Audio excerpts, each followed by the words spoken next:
지난해 9월 24일 중국 당국이 일명 924 금융지원책 패키지로 불리는 초강력 지원책을 마련하면서 중국 본토 A주 시장에서는 역사적인 강세장이 연출됐습니다.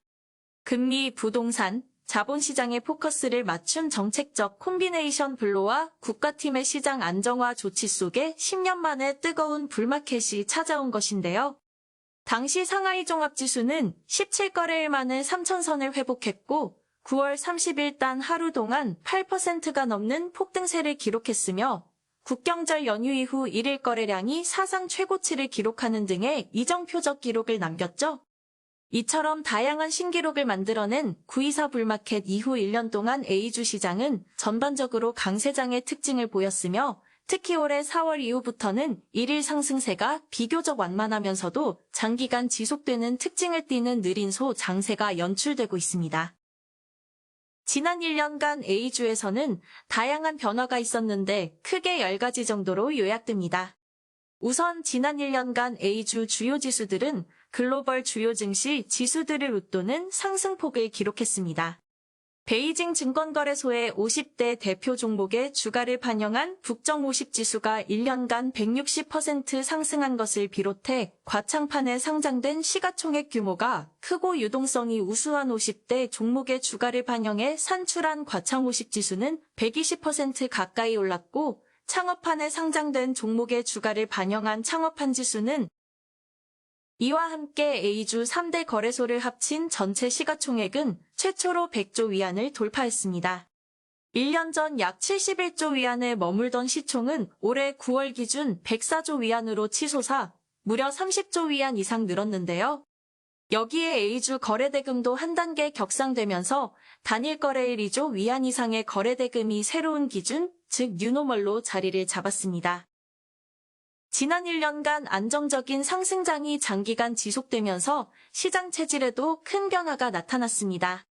우선 전체 A주 밸류에이션은 1년 새 40% 이상 뛰었고 신용거래 융자잔고 또한 2조 4천억 위안을 넘어서며 역대 최고치를 경신했습니다. 이는 투자자의 신뢰도가 한층 높아졌음을 보여주는데요. 다만 레버리지 비중은 여전히 안정적인 수준으로 평가돼 과거 버블장세 때와 달리 리스크는 상대적으로 관리 가능한 상황임을 말해줍니다. 시장의 상승세 속의 주가 2위안 미만의 저가주는 크게 줄고 100위안 이상의 고가주는 대폭 늘어나면서 시장 전반이 질적 성장을 이뤄냈습니다. 특히 인공지능, 반도체, 로봇 등 신기술 분야가 주도하며 기술주에 대한 자금 쏠림 현상이 두드러지게 나타났죠. 고가주의 상승은 시장의 투자 열기를 보여주는 대표적 지표라는 점에서 의미가 있다는 평가입니다. 1년간 A주 상위 시가총액 순위에도 변화가 있었는데요. 귀주모테와 페트로차이나의 순위가 하락한 반면 농업은행, 건설은행, 닝더스다이의 순위가 상승했습니다. 2024년 시총 톱10 리스트에 이름을 올렸던 시누크와 중국생명보험이 밀려나고 그 자리를 부사강산업인터넷과 초상은행이 차지했죠. 지난 1년간 A주 31개 섹터의 주가는 모두 상승했고 특히 통신, 전자기계설비, 컴퓨터, 자동차 5대 업종은 배 이상 상승했습니다. 올해 들어 뚜렷해진 기술주로 대표되는 신산업이 전통산업을 대신하는 산업구조의 전환 흐름을 단적으로 보여줍니다. 이와 함께 ETF 규모도 계속 늘어나면서 자금 규모가 5조 위안을 돌파했고 A주 시총 대비 비중 역시 점차 확대되는 추세입니다. 이는 개별 종목을 넘어 투자자들의 자금이 더욱 체계적이고 다양한 방식으로 유입되고 있음을 보여줍니다.